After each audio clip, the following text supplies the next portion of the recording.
मसक खंगदबा मियोई मंगाना साबा गैंग खुपु अमना टाटा ट्रक मरिगी ड्राइवर सिंह फ्रॉम बगलोयना मोबाइल फोन सिंह मुनख्रे पोलम कया अमना सखाइदुना अमांग अता थोलम ले हाइरी हाइरिबा थौदोक असि ngara नुमिदांग इम्फाल वेस्ट डिस्ट्रिक्ट की मनुंग सनबा मोइदांग पोक्ता लेबा कोरौ हनबा ऑयल पंप कॉम्प्लेक्स मनाक्ता थोखिबनि हाइरी थौदोक असि मतांगदा मणिपुर ड्राइवर एसोसिएशन दा ड्राइवर सिंह अदुना वाकलकपदगी एसोसिएशन की प्रेसिडेंट साइखोम बाबुधोना लुसिंगबा कांगबु अमना थौदोक थोकफम सतुना हाकथेंग यंगसिनख्रे अवाब तारबा ड्राइवर सिंह अदु सिलचरदगी गेहू पुदुना लाक्लगा नुमिदांग गाड़ी खामलगा मफम अदुदा साक थुनबा लेरिंगे मतमदा मसक खंगदबा मियोई मंगा लाक्लगा मोबाइल सिंह अदु मुनबा साना थकना पोलम सिंह सखाइरम यावना खुद थाबी थोंग अदु सथरमखिबनि हाइरी थौदोक अदु हाकथेंगनखिबा ड्राइवर असरुल अलाम न फोंदोरखिबी मतुंगेदि ngara नुमिदांग पुंग 10 ताबा मतमदा साक सानब तोरिंगेदा मियोई मंगा संगलगा पम अदुगी मपु हंगबग लोयना मखोई लोकल गुंदा ngakतनि हाइना सकताक सखी तुंगदा मसादा यावा मोबाइल सिंह पुलप थमहलबा मतुंगदा पोचै सिंह सखाइबगी थबक सथबग लोयना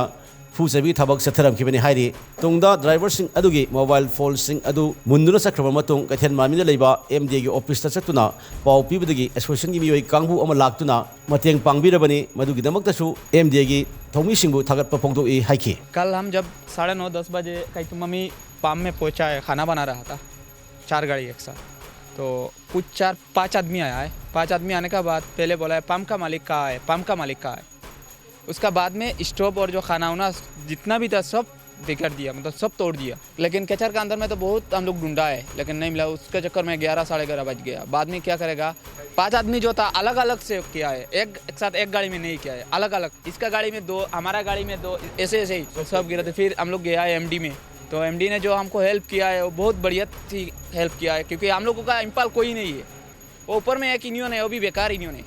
क्योंकि एमडी ने जितना हेल्प किया है, बड़ा भाई क्या जैसा हम लोगों को जितना इज्जत दिया है, जितना हेल्प किया है एमडी, आज नहीं पहले भी हम लोगों को एमडी ने बहुत हेल्प किया है, इसलिए बहुत हेल्प करता है। एमडी नंबर 1 है। एमडी की जनरल सेक्रेटरी संजोय खेत्री मयुमना मसाना मसाबु लोकल गुंदानी हाइजब ड्राइवर सिंह अदुना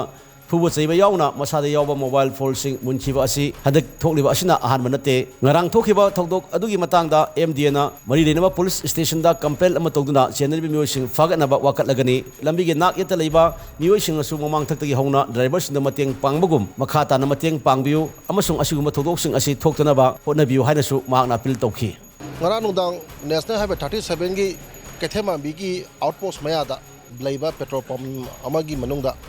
silcha rom dagi imphang gi tamna gehu pura laksaba gari mari manga dagi local gunda ni haiba masak khangdaba mioi kharana driver jing bu phu saina tawba amasung aki tu jungba pohalaga moi gi masada yawba mobile chingba mullaga pubi khiba mayam si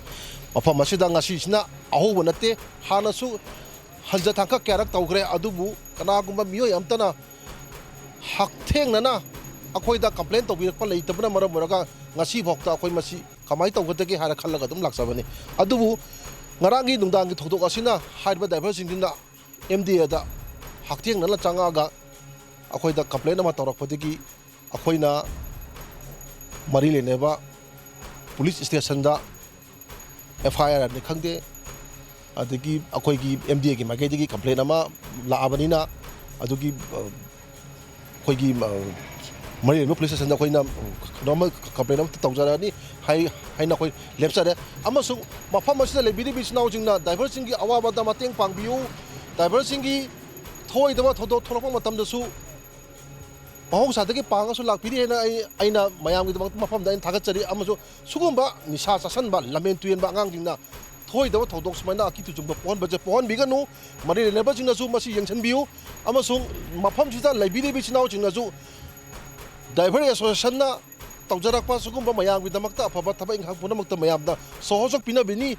पीबीगनी हाइबगी थाजबा अमगा लोना ngasi मफम असिदा आइना मयाम मफमदा पौदम जरमबनी। Thank you.